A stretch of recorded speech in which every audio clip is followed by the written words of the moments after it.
Serial killer Jeffrey Dahmer confessed to murdering 17 people, but Dahmer denied taking another life, the life of Adam Walsh. The 6-year-old son of John Walsh was kidnapped, killed in Florida back in 1981. Now, Dahmer swore to God that he didn't murder Walsh, but now some new questions are being raised that may place him at the scene of the abduction.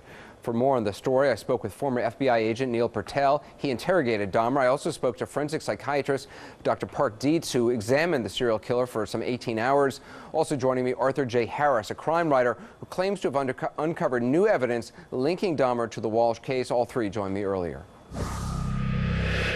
Art, what to you is the most compelling evidence that Jeffrey Dahmer might have played a role in Adam Walsh's killing? Well, the first thing is that he was here. That you have a man who, in Milwaukee in 1991, was found with 11 severed heads in his apartment. And we have Adam with a severed head. That's all we ever found. In 1978, 3 years before Adam's murder, Dahmer, on his own admission, had killed a man and severed his head. So 15 minutes from the place where Adam was taken, you just have to start, that's number one. But then there's a whole litany of evidence that has been collected that makes sense, that says that this should be officially looked at. Dr. Dietz, there's some compelling evidence there, circumstantial. Is there doubt in your mind that Jeffrey Dahmer might have killed Adam Walsh? Sure. What gives you the greatest doubt? Well, I think my skepticism, and it's just that, skepticism, pending receipt of the evidence, comes from Jeffrey Dahmer's preferences. First of all, there was no time, to my knowledge, that he was attracted to a prepubescent child. He was interested in teenagers. He was interested in young adults. Second, the thing about human physique that most attracted him sexually was muscular development, particularly well-developed biceps. So it's as difficult for me to imagine him being attracted to Adam Walsh as it would be for me to see Ted Bundy attracted to John Benet Ramsey. It doesn't fit.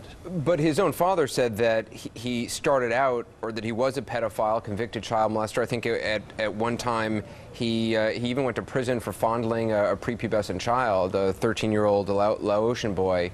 I mean, is there an evolution in these kind of crimes? Well, I think there's some errors in your premise. First of all, he was never diagnosed as a pedophile, and having 12 and 13-year-old victims does not make him a pedophile, because that's the age of puberty. So would he be a phebophile? Is that what it's called? Yeah, if you want to use the term. But his attraction was consistently to adolescents, that is teenagers, and young adult males, never to children under 12. Neil, you interviewed Dahmer, and I know during the conversation you asked him about Adam Walsh. He told you, honest to God, I didn't do it. Did you believe him? No, I wanted to, but I couldn't. Why? He just didn't seem sincere. First of all, he overemphasized, honest to God. And I told Jeffrey, let's leave God out of this conversation. And he didn't want to talk about it anymore. Art, the state attorney in Broward County, Florida said, and I quote, "The only thing that can be drawn from the circumstantial evidence pointing to Dahmer's possible involvement in the Adam Walsh murder are hunches and suspicions, but there's no concrete evidence that proves Dahmer committed the crime." Do you think authorities in Florida ever really took Dahmer seriously as a suspect in the Walsh murder? Not as seriously as they should have. They said at one point that, well, we're going to check it out. We're not going to let the word of a serial killer be our last judgment. And that's exactly what they did. When Dahmer said that he didn't do it, they didn't check out what the lies where Jeffrey had said he had been in Miami. I went and I talked to the people who knew him, and Dahmer's story fell apart at that point.